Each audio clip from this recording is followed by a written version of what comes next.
So what is digital disruption? This is the change that occurs when new digital technologies and business models affect the value proposition of existing goods and services businesses. Someone who I guarantee will give everyone in the room a lift. Mark Millar is a business veteran who has more than 20 years experience helping companies improve supply chains.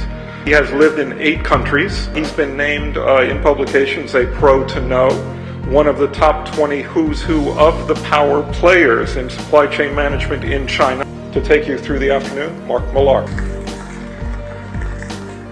Good morning, everybody. The challenge for businesses at large is supply chains have been developed in an analog environment, and we're now in a digital world. So making that transformation for your business is probably, at a holistic level, the biggest challenge that companies are facing from their supply chain and logistics perspectives. One of our speakers this morning mentioned catastrophic events around the world, earthquakes, tsunamis, accidents that can implode your supply chain in ways you weren't necessarily always aware of those vulnerabilities. If we think of the global simultaneous worldwide releases of consumer electronic products, if we think about the need to have fresh produce out of season in stores around the world, then it becomes a competitive advantage.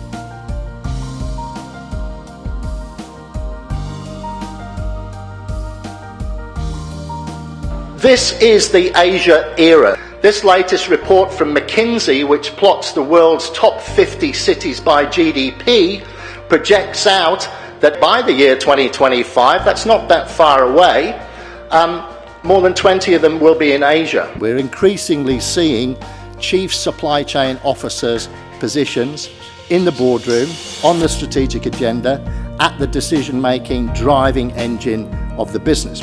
This is a massive, massive move. Mr. Luciano called it, the game has changed. Very grateful to have been invited back. What I've been invited to talk about today is supply chain innovations. That the multinationals came to Asia for the workers, and now we stay here for the shoppers. And this is what it's all about, the emerging, rising consumerism in this Asia region that is fueling a lot of continuing multinational investments and indeed hopes and aspirations, while the traditional developed markets are having economic and political challenges. Whether omni-channel is just hype or not, as Professor Jan posed to us, what's happening is very real, and it's happening right in front of our eyes. And in China, where I live, it's exponentially happening here and now. Whether omni-channel is the right buzzword or not, it's certainly not hype. This is the reality of what's happening.